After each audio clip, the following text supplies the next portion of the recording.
Hi guys, welcome to the Pakistani family entertainment. तो कैसे हैं आप? मेरा नाम है फरम। वजह तो यार तर्कस का पता भी लग गया कि आखिर उसको मारा कैसे गया और ऊपर से उसका पिता कहता है कि मैं बता लूंगा। हाँ, और फिर वही ना, फिर सबने सेलिब्रेट किया। हाँ ना, वही ना, लेकिन अब आगे देखते होता है क्या। तो स्टार्ट मैं बहुत खा चुका। कहाँ बहुत खा लिया? माना। देखो अभी तो पूरा का पूरा पात्र भरा पड़ा है, चलो खाओ। पर नानी माँ, कार्तिकेय, तुम्हारी नानी के हाथों से बने खीर अत्यंत स्वादिष्ट होती।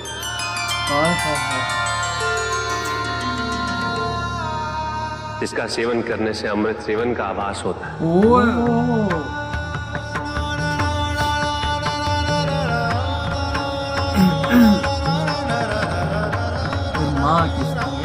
वो स्वयं अपने हाथों से तुम्हें प्रेम पूर्वक खीर खिला रही है। खुद अपने हाथों से माता पार्वती अत्यंत सौभाग्य की बात। अत्यंत सौभाग्य। ग्रहण करो पुत्र। खाओ कार्तिकेय जी, ये कुछ यही टाइम है भाई।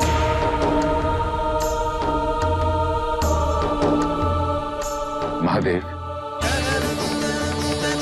नाना नानी क्या नहीं सौभाग्य तो हमारा है जो इतनी गुणी, इतनी संपन्न कन्या के माता पिता बने। ये दर्द भी नहीं जमाता के रूप में बाद में समझ लेते।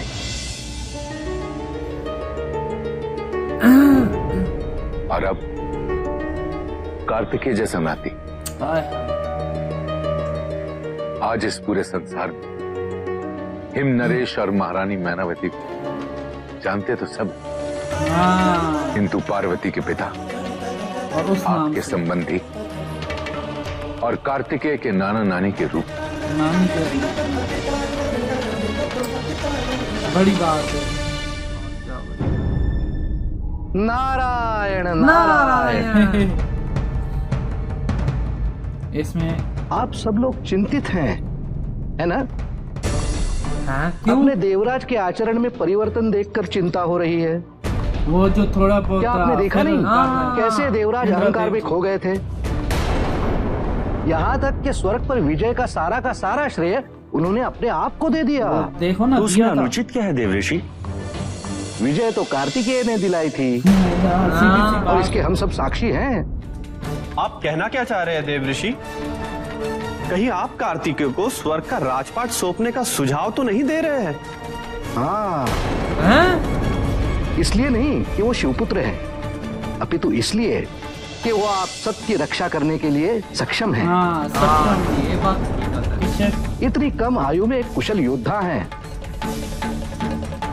जो निर्णय लेने की परिपक्वता है उनमें, वो किया और स्वयं महादेव और आदि शक्ति के वरदान तथा शक्तियों से सुसज्जित हैं वो।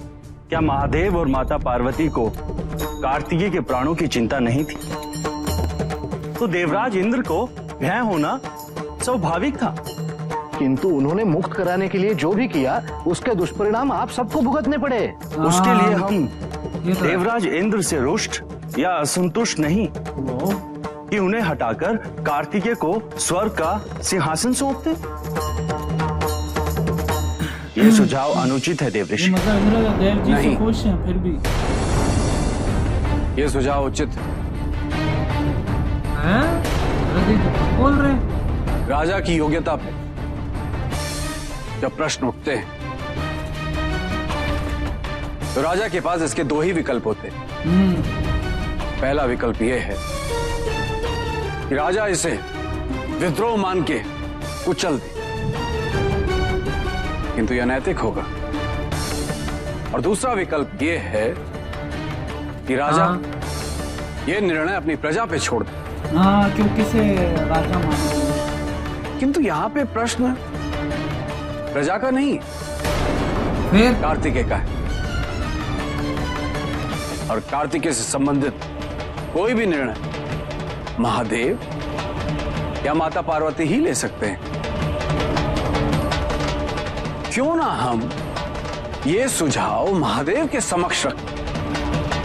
गेम खेल रहे। यदि महादेव ने कहा कार्तिकेय तो कार्तिकेय, और यदि महादेव ने कहा इंद्रदेव तो इंद्रदेव। गेम खेल रहे हैं। नारायण बोल नारायण। भी सकते हैं कार्तिकेय का।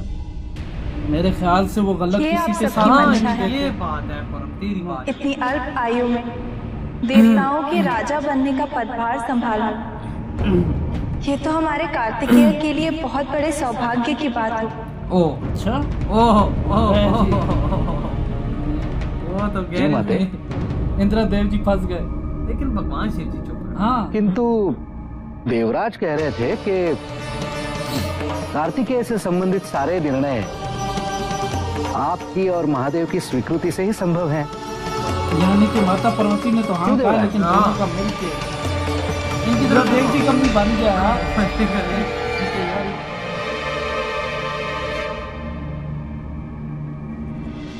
लेकिन भगवान शिव जी खामोश। तो क्या हम आपके और महादेव के आशीर्वाद से कार्तिकेय को स्वर्गलोक का सिंहासन सौंप सकते हैं?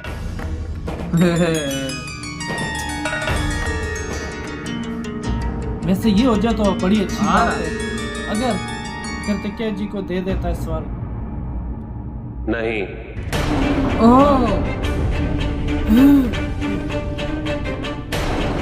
इंद्रदेव जी की खुशी वापस आ खुशी गई। वापसी लेकिन आ- उन्होंने मना क्यों किया?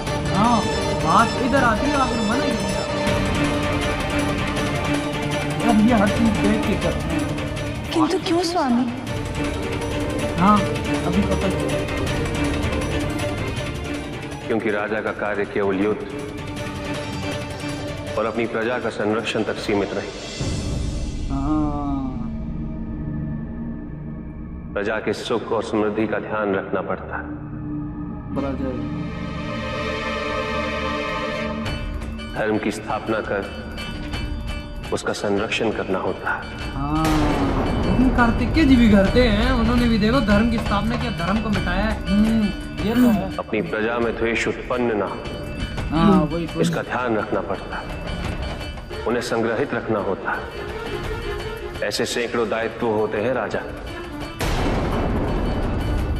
हमें ये नहीं भूलना चाहिए, देवलोक ही मनुष्यों के लिए उदाहरण बनता है। यदि अन्य योग्यताओं पर ध्यान दिए बिना हम कार्तिकेयों को केवल शक्ति के आधार पर शक्तियों की। देवराज की उपाधि देंगे तो यह समस्त संसार इसी उदाहरण का अनुसरण करेगा। हाँ, सब वही ना। शक्तियाँ। ये भी है यार। पर इंद्रदेव कार्तिकेय के पास मेरी और पार्वती की शक्तियां, किंतु शासन करने की विद्या नहीं, अभी अनुभव वो नहीं। नहीं है। किंतु आप तो कुमार को इस विद्या में भी निपुण बना सकते हैं प्रभु। आपके लिए क्या संभव है? इंद्रदेव जी फिर कह रही क्या बात कर रहा यहाँ कथन संभव असंभव का नहीं है अग्निदेव। कार्तिकेय का जन्म जिस महान उद्देश्य की पूर्ति हेतु हुआ था, हाँ, वो था देवताओं की रक्षा हाँ और इस समस्त संसार का संरक्षण।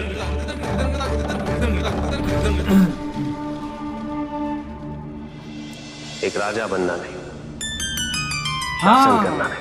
जैसा मैंने कहा ना, भगवान शिव जी ना इंसाफी नहीं होने देते। अब भले एक बात अलग है कि शासक बनने इंद्रदेव जी योग्य के लिए जब खुशी किसी की शक्ति खबर की है। आवश्यकता होगी हाँ, तो पार्वती और मैं उस गणाध्यक्ष को भी उत्पन्न करेंगे।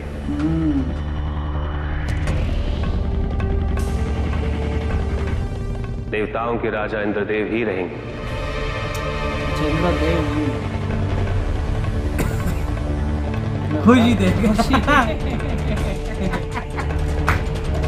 ओ यार, कुमार कार्तिकेय एक योद्धा बहुत आला। और सेनापति के रूप में उन्हें सशक्त बनाएगा, देवताओं का संरक्षण करेंगे, हाँ, मतलब ये सेनापति रहेंगे कार्तिकेय जी। जिससे वो संसार के कल्याण हेतु सदैव प्रयासरत रहेंगे। हाँ,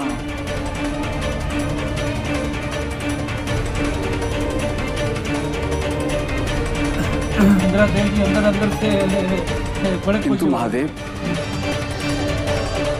यदि सभी देवता और नारद मुनि को भी इस बात पे पूर्ण विश्वास है कि कार्तिकेय अच्छा शासक सिद्ध कंफर्म होगा, करवाना चाह रहे तो हमें कार्तिकेय की योग्यताओं को सिद्ध करने हेतु एक अवसर प्रदान करना चाहिए। हैं कि कहीं चांस आगे ना हो फेल कार्तिकेय जी के लिए।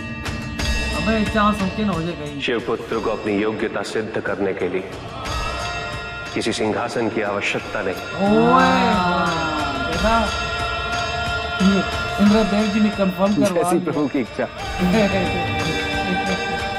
भला प्रभु की इच्छा कौन टाल सकता है? इधर ये बड़ा कथा इन्होंने ये इंद्रदेव जी ने कंफर्म करवाया कि मैं इस तरह बोलता हूँ, हो सकता है आगे जाके फिर कहीं रुकावट ना बने।